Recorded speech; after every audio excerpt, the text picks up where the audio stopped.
Welcome to The Love Affair, a relationship podcast. Listen in as we discuss all things love and relationships starting now. Hi, everyone. Welcome back to The Love Affair, a relationship podcast. I'm your host, Robin, also known as Robin the Renaissance. And I'm her husband and co-host, Jimmy K, and we're back with another episode. We're continuing our series titled Fighting to Win. And this episode we're going to talk about fighting styles. We are. Yeah. So as you guys have been listening, this is part 3 in that series. And we were inspired by Creed 3. And this episode is really, really inspired by a scene in the movie. It's been about a month or two since that movie came out, so we're going to talk about it. Spoilers will happen, but I think it's too late for spoilers. I think if you're going to watch the movie, they probably watched it already. So yeah, maybe it's not my fault, not our fault. Yes, and then also maybe after hearing us talk about it so much, maybe you will want to watch it and watch it through the lens of our notes. Yeah. So in any case, in the movie Creed 3, Dame is it called an exhibition match between him or a championship match? Yeah, I think it was. It was a championship fight. So Dame was fighting the title holder.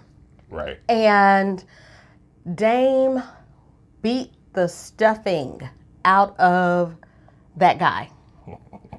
And the only one that was really cheering at the end of that fight was Creed and the people in Creed's corner. Not Creed.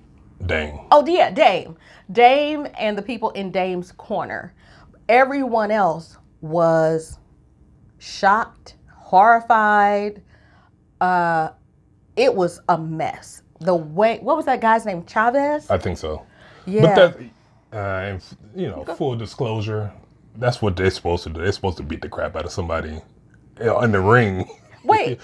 Not necessarily the dirty, like the elbows and the dirty stuff, but they are fighting to win. But I know what you're saying. You kind of using this as context of, relationship fighting and all that stuff. But in boxing, you got, clean, but you want to beat the crap out of somebody. Well, beating the crap out of someone and then leaving them half dead, where Chavez, I don't think he could even.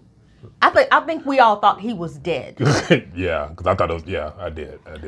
So, are you saying that's supposed to happen in boxing? Because I'll be honest with you, I'm not a boxing fan. I don't know enough about the sport. Yeah. The only boxing match I ever watched. Well, no, not the only. The first ever boxing match I ever watched was between Mike Tyson and Holyfield, and this was back in the late 90s, maybe 96, 97, when Mike Tyson bit Holyfield's ear. And I was like, this fight is actually boring and all this hugging. And so I'm like, I wanted to see a fight like I had seen in the movie Rocky and whatnot. Yeah. But I was like, this is not that. And why was everybody on Mike Tyson's jock like that? Like, he's not, what is this? What am I watching? He bit that man's ear, and I was like, that's stupid. Dirty. Yeah, you don't do stuff like that, like biting ears, throwing elbows, hitting below the belt. Okay. So that's what you're talking about. Okay. Dirty fighting stuff. Dirty fighting. That's okay. Okay. Now, MMA, I know that's something totally different. Yeah, but I still don't think you can hit below the belt. I mean, it's would that be in there bleeding? The rules are a little looser in MMA than boxing. Okay. But I really don't watch either one, but I guess my point of that is saying, I don't know in any sport, especially in the sport of boxing, where I know you're supposed to literally fight.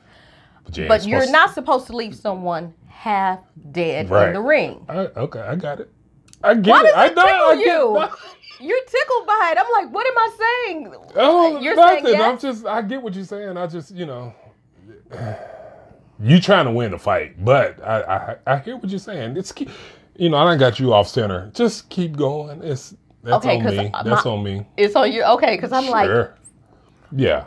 My point of the matter is point of order. Point of order. The point of order here is that this episode is we're going to discuss fighting styles. Right. And it was inspired by that particular scene in that particular movie, because when you think about the type of fighter you are and how you perform in the ring of conflict, in the ring of an argument, are you leaving your opponent half dead? Half dead. Are you looking at how you performed in that fight and you're proud of yourself and you're cheering, and then you got your people that are rooting for you and everybody else is like aghast. Oh my God. And horrified. And bewildered by what they just experienced at the hands of you. Yeah. I'm just chuckling because you keep using that term half dead. I don't know why that's funny to me. I have you've been using it. No, I know, but you've been using that term since we've been doing this, and I don't know why it's tickling me now. I don't either. I am tickled. Okay, fine. But half dead. Okay, he was. But anyway, y'all, we're gonna do our absolute best to get through this. On with center here. Okay? Yeah, because I haven't pulled it off in the first 5 minutes.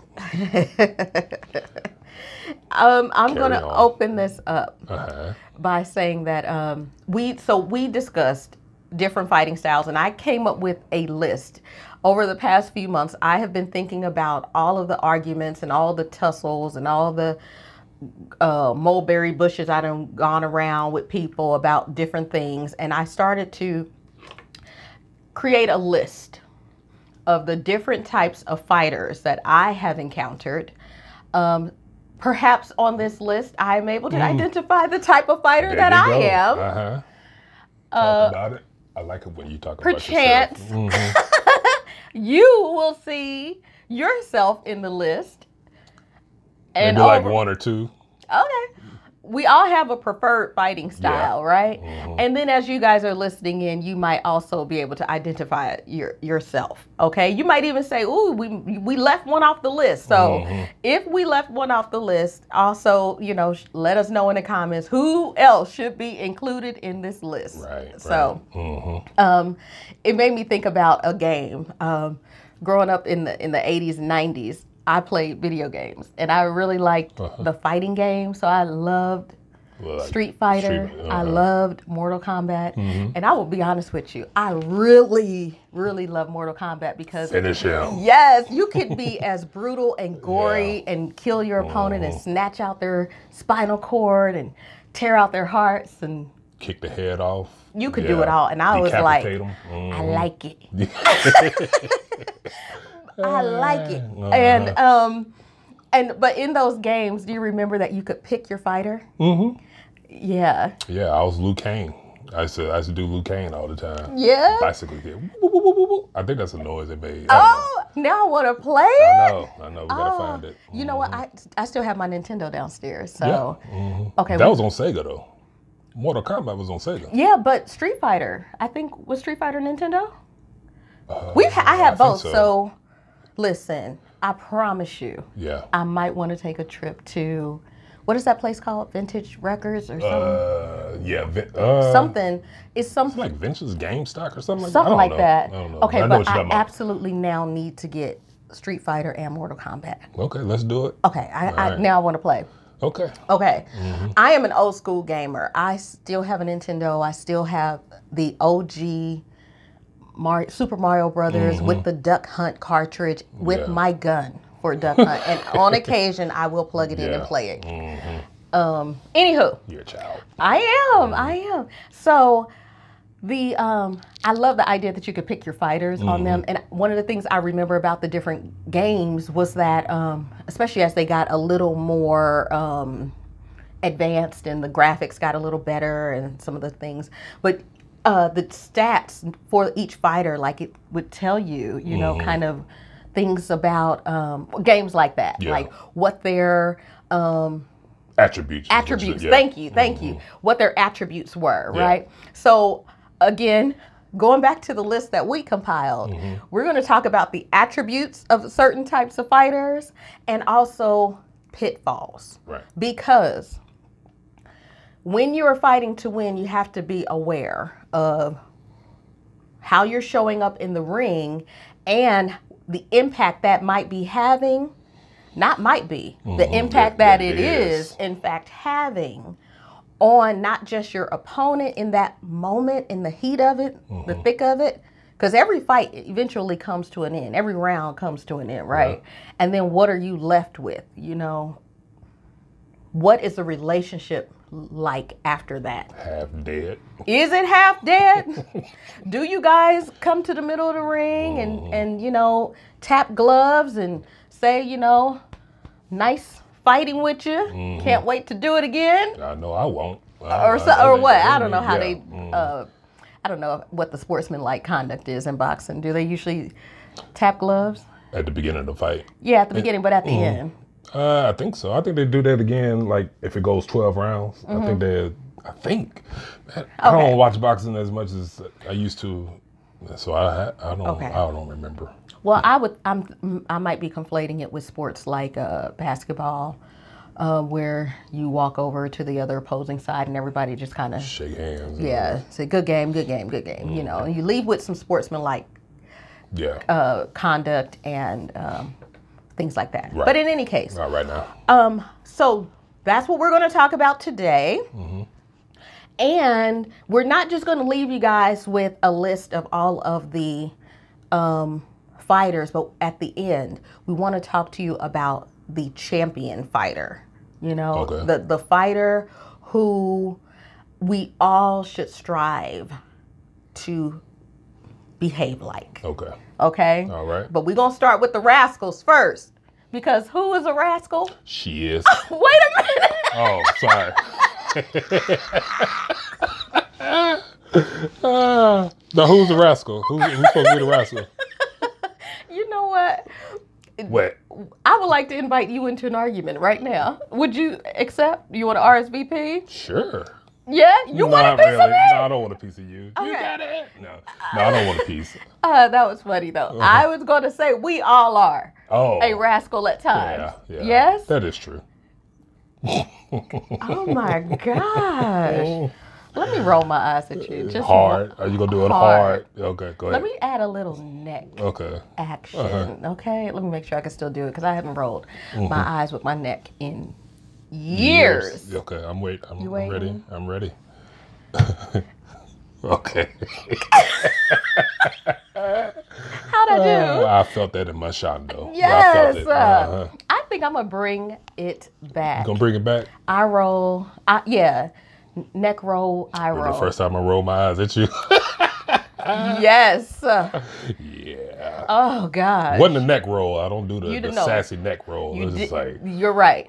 You did not do the sassy neck roll. You leave that to me. But you knew where I stood or whatever we was arguing about or having a discussion or what we call conflict. You knew where I stood. Listen, okay, it might be conflict, but it wasn't an argument. No, it wasn't. I think I was playing. I was playing a lot with you, and you were like, quit playing with me. Yeah. And then you looked at me, and you gave me a look like, do it one more time. And I got me smack right about me real quick, and I was like, oh, okay, he's serious. Yeah. And that was the first time you rolled your eyes at me. Now you are unstoppable. What? Right now. You are unstoppable. You will roll your eyes. And you know what? I don't mind. Yeah, you just know where I stand. Yeah, I know if you give me listen, we got a couple things. The 3-second stare down. We'll talk about that a little later. We'll talk about the 3-second stare down a little later. The 3-second stare down. And the thumbs up. Is that another one? Is that what you was gonna say when I give you? Sometimes I give you when I'm like, great, good, all right, fine. Wait, in a text? No. What are you talking about? Like if we're talking, we're maybe bantering or getting close to an argument, and I'm like, fine, sure, okay. You don't remember? Oh, well, I might not have noticed that. Oh, well. Okay, thanks for letting me know. Gave away my doggone secret. I don't think I noticed that. But, really? At least I can't recall right now, but I don't. It's like a dismissal, like, sure. Well, yeah, I mean, I probably get it more from your tone than your gesture. But I will say this, a thumbs up in the text Dude, it will make me roll my eyes. And you, I have done that in a text. We might have been having a little back and forth in a text. I give you a thumbs up. And then I got that long next text. do not text me thumbs with the thumb up emoji. Like, why not? sure, fine. Sure, fine. Yeah, that's It's antagonizing. really. Yes. I would rather be left on red Huh. Okay. than a thumbs up. Yeah. Because that condescending sure. Sure. Okay. Sure, Robin. Yeah. That's You what I want to do. Yeah. tussle. Uh-huh. Okay.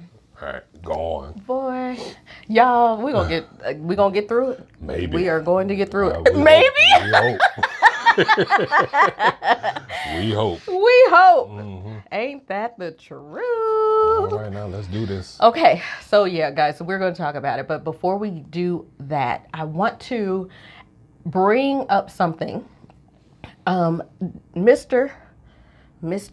Jimmy K. Uh-huh. Are you familiar with the 4 Horsemen of Divorce? I am now. You are now. Yeah. I wasn't before, but I am now. Okay. So for all of our listeners and those of you watching us on YouTube, I came across something in the past year, I believe.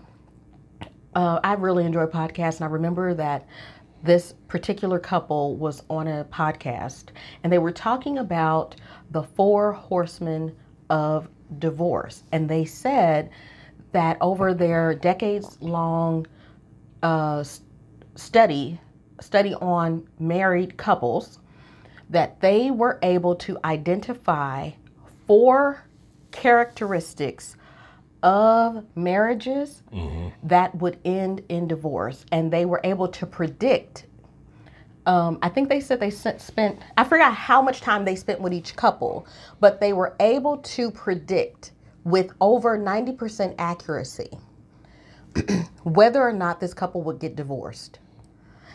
And Based on these 4 behaviors. And they since have created an institute. They have books. They've been on speaking tours and so forth and so on. And What are their names? I want to say Gottman. Oh, that's right. It's from the Gottman Institute.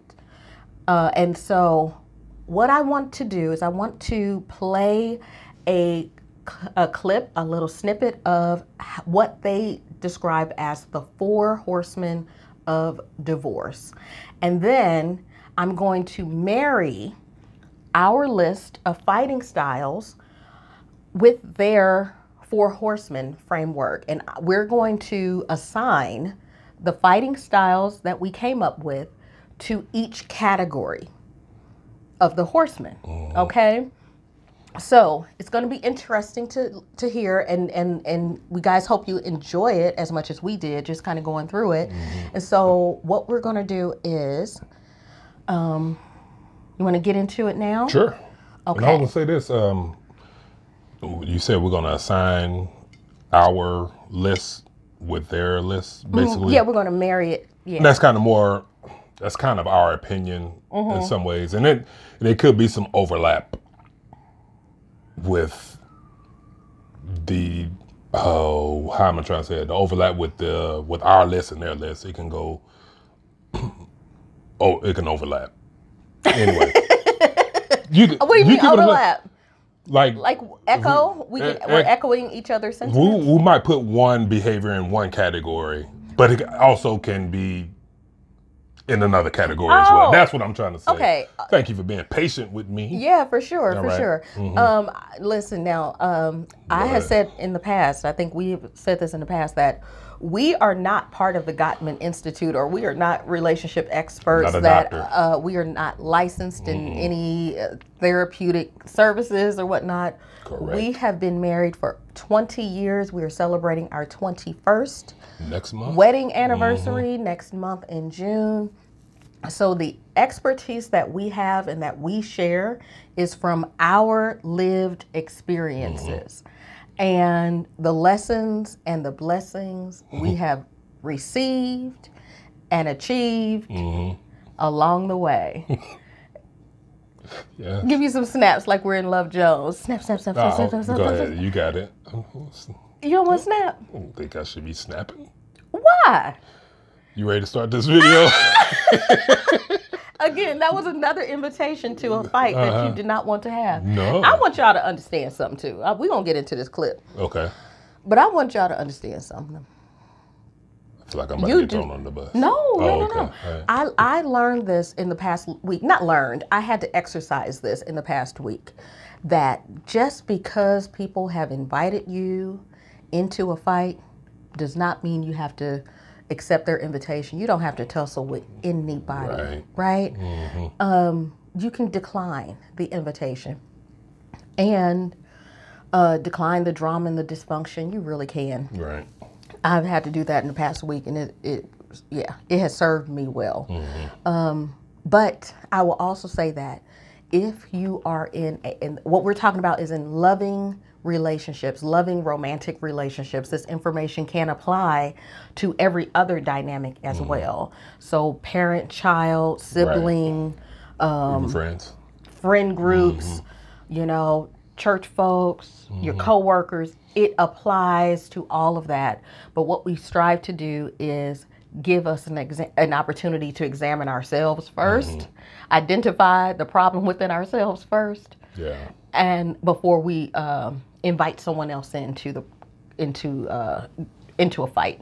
So that's all I had on that. Let's do a quick little break, and then let's jump into what the Gottman had to say. All right. Okay? Let's do it. Let us do it. Hey there, are you enjoying the conversation as much as we are? Then let us know. Be sure to like, comment, and subscribe. We're here every other Thursday with a brand new episode, and you do not want to miss it. Okay, all right, back to the conversation. Okay, guys, so we are going to jump in and listen to this clip from the Gottman Institute. You're so selfish. What an idiot. It's not my fault we're always late. Forget it. Criticism, contempt, defensiveness, and stonewalling. Dr. John Gottman calls these negative communication patterns the 4 horsemen of the apocalypse because they'll lead to the end of your relationship. In fact, he can predict this relationship failure with over 90% accuracy if the behavior isn't changed. So, what can you do? Well, at the Gottman Institute, we understand you might not even know you're communicating this way, or you might not know how to control it. But if you practice the following 4 research-based antidotes, there is hope for your future. Criticism attacks the character of the recipient, instead of focusing on a specific behavior. The antidote to criticism is to talk about your feelings using I statements, then express a positive need. Contempt is an expression of superiority that comes out as sarcasm, cynicism, name-calling, eye-rolling, sneering, mockery, and hostile humor. Contempt is the greatest predictor of relationship failure and must be eliminated. The antidote to contempt is to treat one another with respect and build a culture of appreciation within the relationship. Defensiveness is self-protection through righteous indignation or playing the victim. Defensiveness never solves the problem and is really just an underhanded way of blaming your partner. The antidote to defensiveness is to accept responsibility, even if only for part of the conflict. Stonewalling occurs when the listener withdraws from the conversation without resolving anything. It takes time for the negativity created by the first 3 horsemen to result in stonewalling, but when it does, it can become a habit.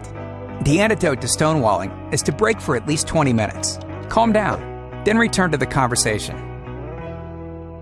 Spare your relationship from certain destruction. Learn more about eliminating the 4 horsemen by visiting our site. Okay, so we just heard from the Gottman Institute, and they identified the 4 horsemen of divorce. So I want to volley it to you and ask, what did you think about it? Do you agree, disagree, like, dislike? No, I agree, especially with criticism. Because criticism seems like that's an easy one to agree that that's a relationship killer. You know, the one I didn't think about it could be a relationship killer is defensiveness. Okay. I don't know why. I just felt, excuse me, I just felt like, I don't know, maybe because I grew up being defensive a lot of times, or early in the marriage was very defensive when it came to conflict. I just didn't think it was a relationship killer. I get criticism because you're pointing the finger, you may be putting somebody down, or contempt. You know what I mean? You take an issue and you holding it against your partner. And what's the other one? Stonewalling. Stonewall, yeah. Where you just completely shut down, basically, or, you know, I put stonewalling in the category like you completely shut down and you give silent treatment. Okay. You know what I mean? So, but yeah, I didn't. Defensiveness was. I didn't realize that could be a relationship killer. So, but I agree with I agree with them all. So. Yeah, I like that. I do agree with them all, and I like that you shared that, because sometimes we are behaving in ways that seem benign. We don't see the harm in it. Other times we might be behaving in harmful ways that are normal. Yeah. You know, the way that I might have grown up interacting with my siblings or my parents or my peers in conflict, as inappropriate and disrespectful and ineffective as it was also normal. Yeah. You know, and so growing up and getting into an adult relationship, a significant relationship like marriage, and not understanding that, okay, you might think it's benign. I might have thought it was benign, but no, it is actually harming. It's harmful to me, and it's harming our relationship. Yeah. And it could be different for everybody, because even though criticism is a relationship killer that I agree with, some people can be talked down to and criticized, and I ain't gonna say they okay with it, but it's not necessarily a deal breaker. It's their normal. It's their normal. Yeah, like you said, it's their normal. So, you know. Yeah, and that's what I mean by that. Like, even if I grew up thinking that, like I said, about benign, but something that might be normal, you know, yeah. to you it's like, nope, that's not normal. Yeah. Or to me, or it might be normal to you, but here, when we have an exchange with each other, we won't do it like that. Right. You know? And I think that requires a certain level of not just emotional maturity, but intellectual development as well. We have to keep our minds and our hearts teachable and learn that there is more than one way to be. Right. You know, and you can learn and you can unlearn and you can learn and unlearn. You can relearn even some things that, you know, but it's just that continuous personal development, evolution, you know, and that's, go ahead. I was about to say that, and that also exposes how much you value the relationship too. When you, I just use that again, criticism. If I felt like it wasn't an issue, but it was an issue for you, then I need to do if I value our relationship, then I will have to do everything I can to get rid of that behavior. So, you know what I mean? When you talk about it takes intellectual and emotional maturity, that's part of it. Because I may not feel like it's a problem, because it's not a problem for me, but it's a problem for you, then I have to make some changes if I want to keep you around. You know what I mean? Yeah. So, and I want to make sure I clarify this too.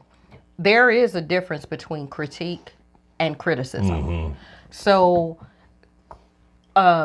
in what I understand the difference to be is that a critique is constructive feedback, and it's actually an opportunity to help the other party.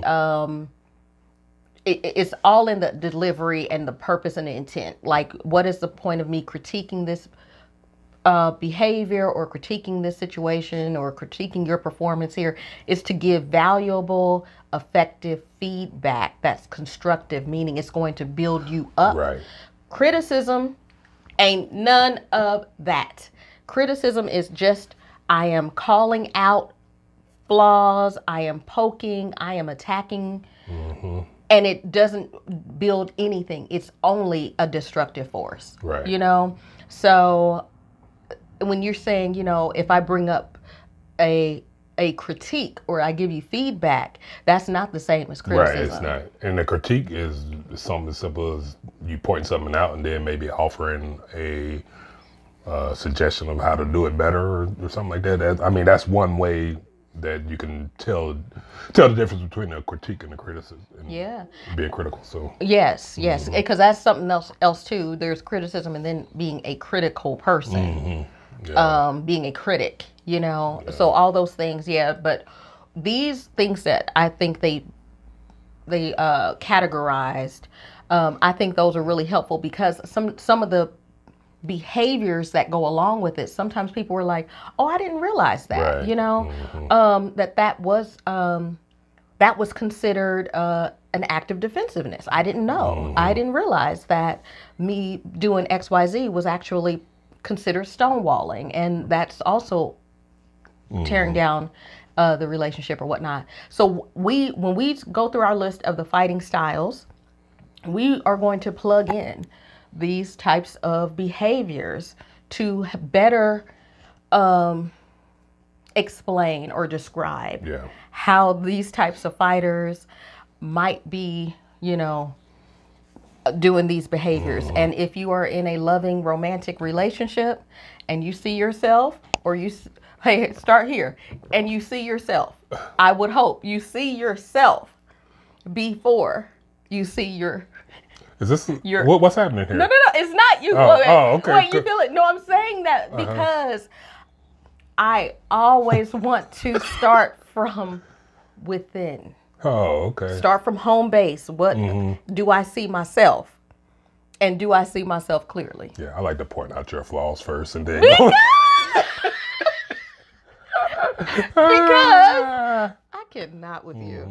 Because it's sometimes easier to skim over what might apply to me. And then, I want to be laser focused on what might apply to you and do bullet points and underlines and get out the highlighter and say, see this right here?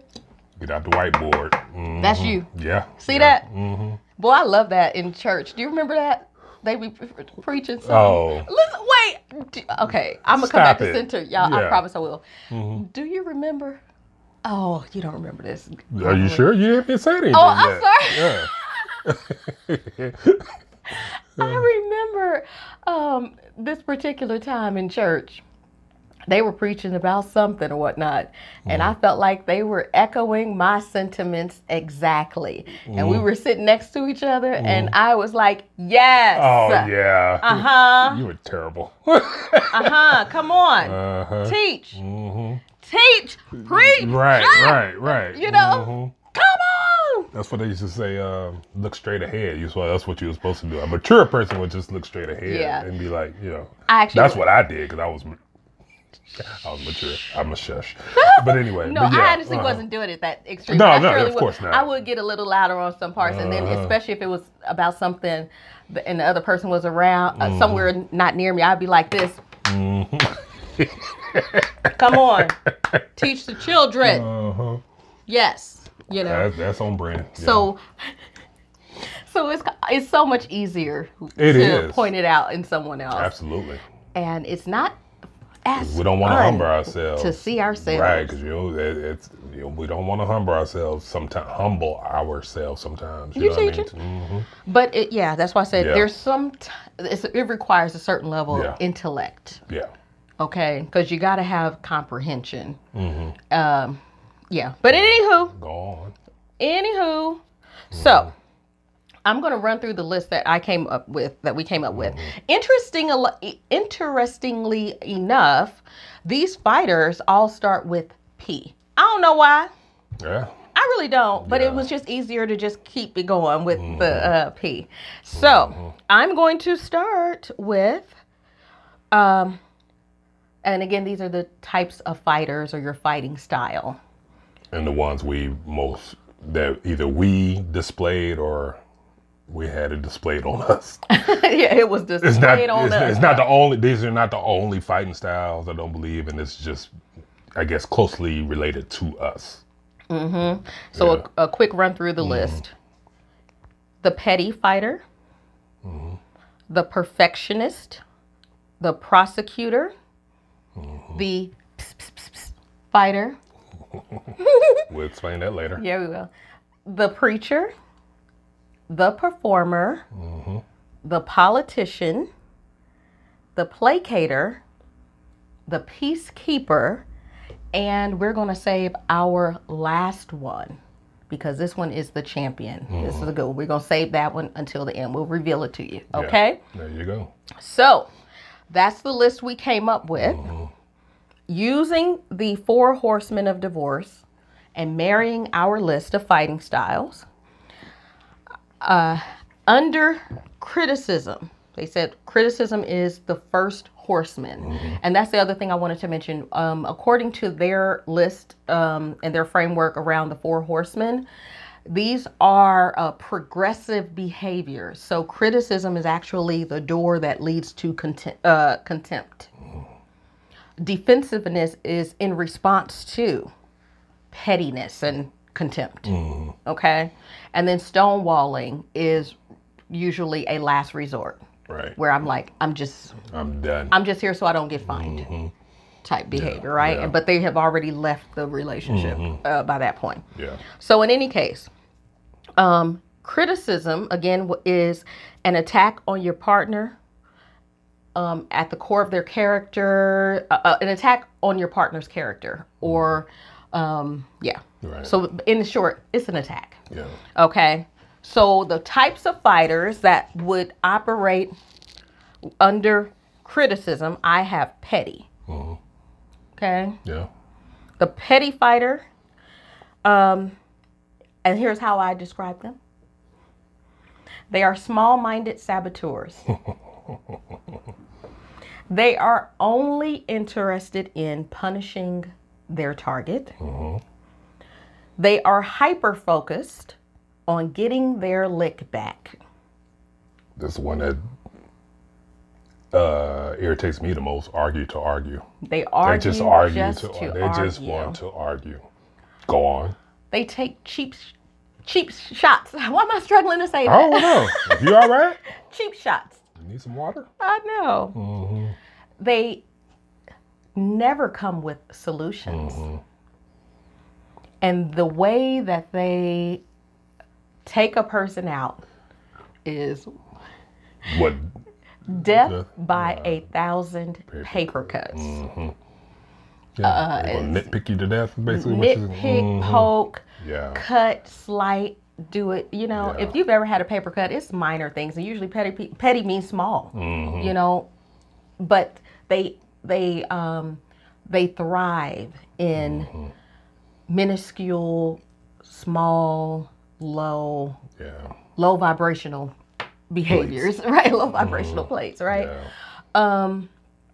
And because of that, you know, a paper cut is such a small thing, but it really hurts. So imagine 1,000 paper cuts, you know, but that's how they operate, right? That's their effect. Have you ever been petty? Heck yeah. Yeah. I don't pride myself on pettiness, Me though. neither. I Me do neither. remember being that way. Yeah. And also, I don't know how much I want to divulge about me. Oh, we're gonna put you on blast. I don't know how much I want to No, divulge. we're gonna put you on blast, but I'm gonna put myself on blast for this petty. Do you want? Would you like to? Okay. Sure. Just to keep it balanced, because we're gonna get on you later. But I I'm not a petty person either. No, you're not. But I have been driven to pettiness by, my lovely wife. No, it's not like that. I don't want to keep poking at you like that. But do you remember early on in our marriage? This is when you were going to work before you started work before I did, and when you was getting ready, when you get ready for work, you make a lot of noise. It wasn't malicious, but you would just make a lot of noise. You going through the drawers, you slamming the drawers, or kind of slamming doors and all that stuff. You know what I mean? And I would tell you, I was like, Robin, you got to try to be quiet. I'm still asleep. I think you listened to me. You didn't really blow it off, but for whatever reason, it just didn't take in your heart. You just didn't. It just didn't. So this went on for some years, couple years. So years. Yes. Okay. Because that was started in an apartment. What I'm about to share with you started, when we got our house. So one Saturday afternoon, I saw an opportunity and I took it. Robin, you were asleep, taking a nap in the bed with the door closed, and I was like, okay, yeah, I'm about to show her what it's like. So I busted through the door. You woke up and looked, and we looked at each other. We had a 3-second stare down. And then I proceeded to go to the dresser and just start opening up and closing drawers. Wasn't looking for anything in particular. I'm just gonna do it. And then I turned around, shut the door, and walked downstairs. You were looking for the point you were trying to prove. Yes, because my voice wasn't loud enough, so I had to resort to pettiness. So, but the good thing about it is that the behavior changed after that. We didn't have any issues after that. So seriously, no joking aside, I didn't like doing it that way, but I can't lie, it did feel pretty good afterwards. You know what I mean? But that's my petty story. I'm not a petty guy, but that time I had to be petty. Okay, and it worked. And it worked. We didn't even have a conversation after that. Listen, that 3-second stare down. That silence. What's it called? A pregnant pause. Is heavy. Is loud silence or something like that. Where it's like. Yeah, you was looking at me like, what the heck is going on? I'm looking at you like, yeah, what? That's what you know what I mean? So, but yeah, so I petty. Yeah. So it was petty, but you did get your point across. The message received. Yes. Yes. But one of the things I wanted to mention was that I didn't remember that. I'm glad you did. Yeah. You got your lick back. Yeah, sure that's basically so it. Yeah, that's when you had that in there, getting your lick back. Yeah. That's part of the definition for petty, and also what was one out? It was tit for tat. Was that the one I was thinking pretty much about? the same Maybe. thing. Yeah, I guess so. I thought I was thinking of something else, but only interested in punishing their target. I think you busted well, up in I there. I wouldn't. It wasn't. I don't know. I wasn't trying to punish you. Okay, I was fine. just trying to teach you a lesson. That's what Lesson received. Okay, all right. You want to move on? Sure. Okay, so I would say the pitfall of this type of fighter is that it drains the energy and vitality of both parties. I can't express enough how being petty and small-minded is such a waste. It's like it drains the person that's being petty.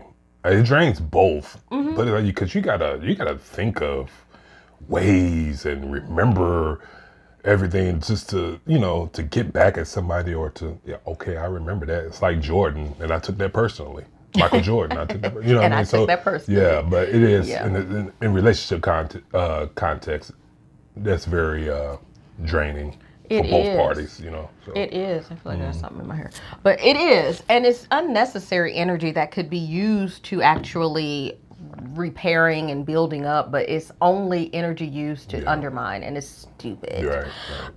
The other thing is that it creates an adversarial dynamic in the relationship because you are no longer partners, but you are like snipers. You're opponents. You're taking shots, and it's just unnecessary.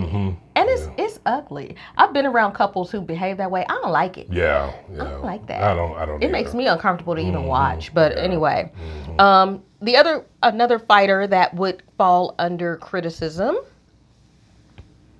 The perfectionist. Yes. You want to talk a little bit about it?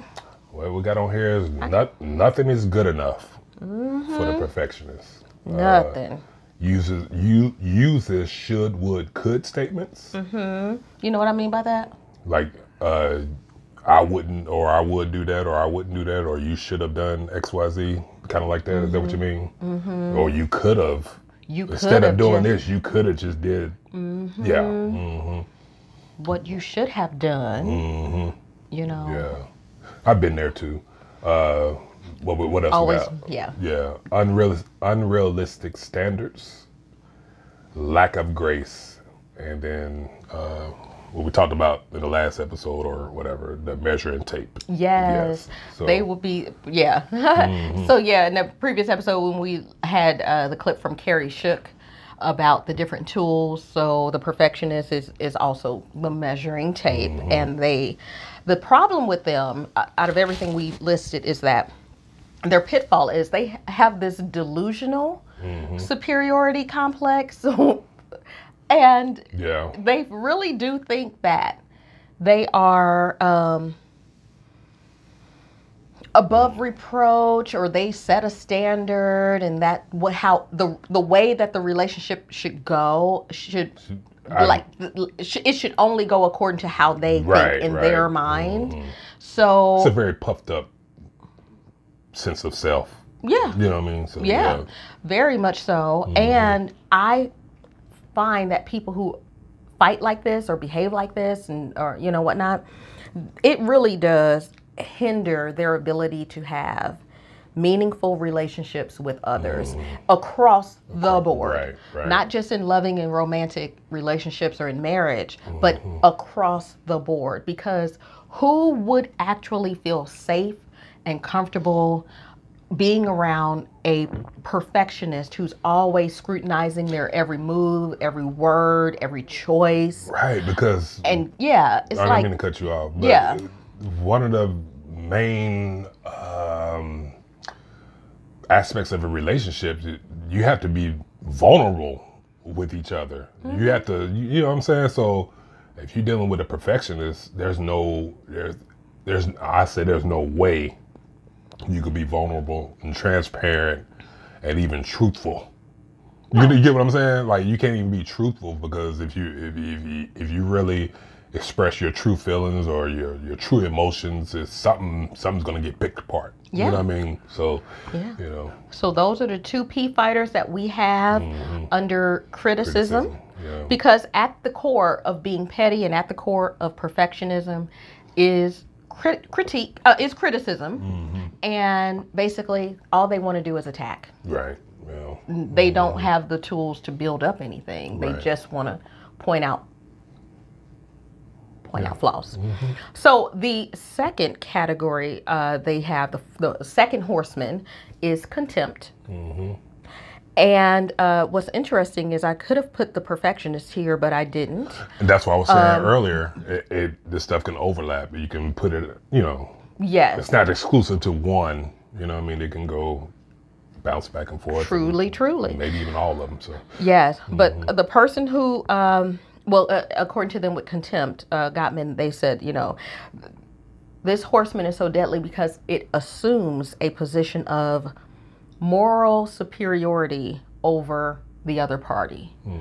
That morally superior BS irks me. It is irksome, for various reasons. And so the fighters that we put under this category are the prosecutor. Yeah, prosecutor and the person. Okay. The prosecutor. I would identify with them in a former life. Really? Yeah. You want to talk about it? No. You don't have to talk about it. You don't have to talk about it. No, I mean, I'll tell a little bit. No, but seriously, as I described in the past, I was a hatchet. The difficult personality I came was a hatchet. And the thing about a hatchet is all they want to do is just give you the business, okay? But anyway, what I have about prosecutor is all they want to do is win. They're only interested in winning the case that they have built up against you. That's it. You know, they only see themselves as right, and they only see you as wrong. Yeah, I've been there too. They're biased because they already believe you're guilty, so you don't even get the opportunity to explain yourself or the situation fully. They will, you know, they already believe you're guilty and there's nothing you can do about it. And they want you punished. That's it. You want the people punished? Absolutely. Yeah. I want them punished, you know. And the pitfall of being a prosecutor in a loving real relationship is that you lack empathy. It lacks empathy for the humanity, you know, that this party is human just like they are. They have shortcomings. And I'm trying to think of something, it's on the tip of my tongue, that they haven't been overtaken by any fault that is uncommon to man. Yeah. You know, I know that's the scripture somewhere, but basically sometimes we attack people as if what they have done is something so heinous, so egregious that, you know, and it takes his moral superiority. I would never do something like that. You know, it's just a lot of that stuff. And so it just lacks empathy for the fact that we're all humans and we're all capable of messing up sometimes. And not every crime requires the death penalty. Quote unquote crime. Well, in their minds, it's a crime, and they're presenting evidence, and they are prosecuting you. They're the judge and the jury and the executioner.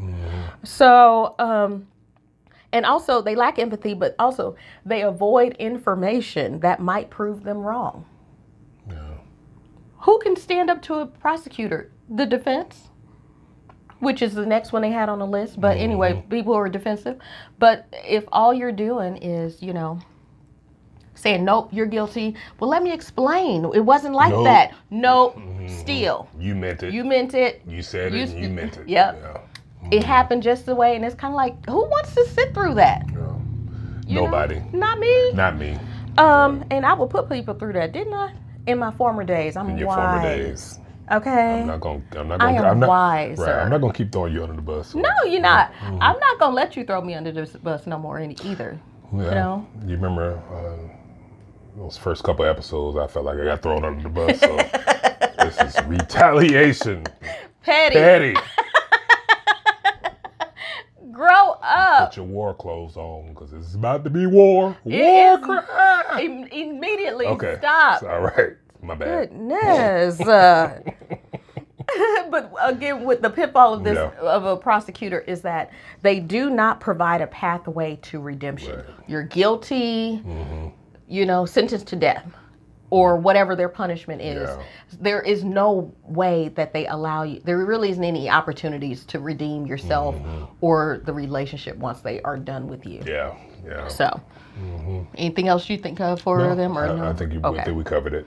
Okay, again, under contempt, prosecutor, and then the person. Yeah, I read that. Go ahead. The person tells everyone else that they have a problem with you. Gossips, backbiter, complainer, judgmental. Yes. The people who just go through life like this. Whispering, gossiping, running around telling other people things that they won't tell you, and you sitting around going through life thinking you're fine. You skip to Malou in life, and Go on. I remember working with girls like this. And it could be any gender, but I'm saying especially the girls that I remember working with many, many years ago. Listen, the best gossip I ever had was with coworkers and them talking about their men. And one in particular, she would dog this man out all day, every day. And I remember asking, what did he say? When you said that, what did he say? Girl, I ain't telling this. You at work telling me all this man's business, and he is none the wiser. And the reason why she would tell, I guess, me or us in there was because she wanted people to see just how bad this person was, you know. She didn't really like him, but she did. She ended up marrying him, but you know, it is what it is. That's a whole other thing. But I guess it's really just, it made her feel better, I guess, to be able to run this person down, so that she could feel like she was more superior than him. Like, don't you agree? He's such a bad this. He's such a blah, blah, blah. And I'm like, I did not like this man because I never knew anything other than what she said. And I was like, ugh. That's the biggest issue I have with that type of fighting style is that, first of all, the person that's telling us stories about their mate or whatever, you're gaining allies. So the listener is only hearing one side of the story. So naturally, you're going to believe only the side that, that you hear, the only side that you hear. And number two, like, you're not even giving the other person a chance to defend themselves or to explain. You know what I mean? It's just so unfair to the person being talked about, because even if that person just tells one, that person's probably gonna tell somebody else. So now you're gonna have a group of people thinking this person over here is one way, and it might be 95% wrong, or however wrong it is. They can't defend themselves. So that's really a dangerous fighting style. Yes, because it's hurtful. It's damaging. You can damage somebody's reputation doing that. Absolutely. So. And I 100% agree with you. I do think it is also two-pronged. I think it breeds contempt in the complainer. Yeah. And it breeds contempt in the person being complained about. Because when they find out what has been said about them and by whom, right, it's hurtful. Somebody I love. Yeah, like, why would you, what are you out here doing? And I will share here something that you taught me. You had to teach me this. Go on. Remember, just a moment ago, we talked about sometimes we come into these marriages and in these relationships behaving in a way that we might think is benign, harmless, or we may think it's normal. I do it, but so what? You know? But again, intellectual development, emotional maturity, continuing to learn that sometimes you have to unlearn some stuff and learn the right way, learn a different way to be. And that's what you helped me to do, because I used to, I brought into this marriage the behavior of complaining and, kind of gossip, not gossiping. I guess it was gossip. Because I was around that. That's what we did. If you fall out with your partner, your husband, your boyfriend, whatever, then you fall out. And then you pick up the phone and you call the person you can, anybody you can, and say, girl, let me tell you what he just said. Girl, I'm about to go off. Okay? Da-da-da-da-da, da-da-da-da, right? And then what I would do, we would get together, we repair, we talk and whatnot. And again, I'm like, girl, so let me tell you, we talked. You know, he did. He apologized, and he explained this and the other. And I was like, yeah, you're right. Okay, my bad. You know, yeah, we good now. We good. So I would tell the whole story, right? But some of y'all out here running amok, talking and telling and doing, and you're not telling people that there was ever a repair. Yeah. So you're leaving your spouse or your boyfriend or whomever exposed to anyone else's interpretation, or actually the only interpretation that you gave them. Right? And it's uncool. So because I was behaving like that and it was normal, I did not know that it hurt you, right? So when you said to me once, we had a breakdown, we had a breach, and you shared with me, you said, Robin, sit your little rusty butt down. Yeah, that's exactly what I said. Precious. Sit your butt down. You know, no, you didn't say it like that, but you said it to me in the most calm, clear way. You said, when I'm upset with you, I don't run and tell anybody. You know, I don't talk about you to anybody. But you do. When you're upset with me, you run and tell other people. And I don't do you like that.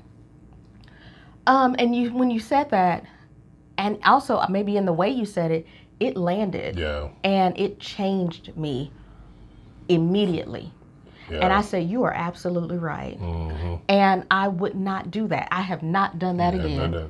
I do. That was a while ago. That was early. Early in our marriage. Yeah. And you said that, and I was like, okay. Yeah. I will not show up like that in this marriage. I saw my friend. I saw the love of my life. I saw you, and I said, I can see how my behavior is detrimental to you. It's disrespectful. Yeah. It doesn't honor you in any way. I will not do that. And you had to show that, teach me that, because all of my other teachers were doing it quite differently. So that's why I love you so much, for you to hear that and understand and then make the correction. You know, it shows that, well, I was talking about earlier about it shows how much you value me and our relationship, that you know, like, saw something that I shared what was bothering me. You understood it and corrected the issue. So absolutely. And in addition to not doing it that way, what I did was I made sure I found wise counsel, because I did not want to talk about something as precious and dear to me as our marriage, our relationship, with just some random hobos. I won't say that. They weren't random. But I don't want to deal with that carelessly, right? They wasn't random, but they were hobos. I don't know about the hobo part, but I said the hobos and you said not random. Anyway, sorry. Go on. Get. I'm gonna be quiet, for real. Go ahead. Stop. But I'm saying I had to consider my audience. Yeah. And I would only want to talk about something as precious and dear to me with somebody that I knew was equipped and could handle it with care. Okay? And I had to scrutinize who is an appropriate person to talk to about this. You know, and so I had to find people who I could talk to about it. And people, when I say wise counsel, I mean people who were willing to tell me, Robbie, you probably was wrong, or you should consider doing it this way. So I have to be able, they had not yes people like, yeah girl, get them girl, no. But people who I could look at how they showed up in their relationships and said, okay, I think I can learn a thing or two from this person, you know? Yeah. So in any case, I will say not only what we just discussed as the pitfalls of being a person is that there's also no opportunity to address the issue. Right. Only one person is aware there's an issue. How do you work towards fixing it then? If you tell everybody but the person you got the problem with. It's impossible. It is impossible. Also, you talked about it already, gaining allies.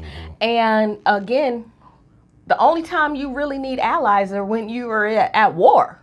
You know, when you're in a fight like that. And it's not cool, because if you have shared friend groups with your spouse or your you know, your partner, whatever, boyfriend, girlfriend, whatever, if you're talking about it in the context of like your friend groups or your family and things like that, these are shared spaces, shared relationships. And it's just not cool to pit a whole bunch of people against one. That's whack. You busted out whack. The term whack. Wow, you're awesome. It's cowardly. Okay. Yeah. You could have just stuck with whack. It is whack, but it's also a very cowardly way. It's juvenile for sure. It's definitely cowardly. But it is also cowardly. Because you tell him, yes, very cowardly. Yeah. Oh, you kind of rolled your eyes a little bit. No, I'm just thinking about it, you know.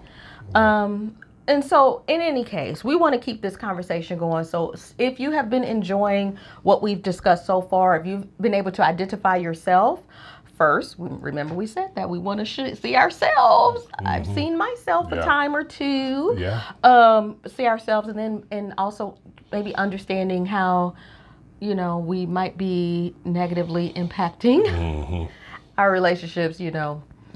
Let us know. We are really enjoying going through our stories and our history to see how much we have evolved and matured in love. And someone actually this past weekend shared with me how they really can tell that we care a lot for each other and that we take really good care of each other. And they can tell that our you know, they talked about our chemistry. You know what I mean? And I'm like, that doesn't happen by happenstance. No, it doesn't. Why you I laughing? Like that word. Oh, happenstance. It is through lived experiences where we both have made the choice to continue to learn and grow and communicate. You know? Yeah, it's also nice to look back and laugh as well. You know what I mean? May not have been funny at the time, but it's nice to look back and laugh at ourselves, you know? Yep.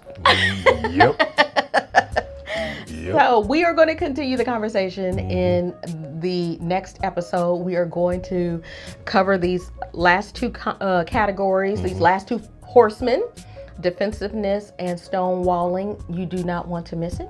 So until next time. See ya. Take good care of yourselves.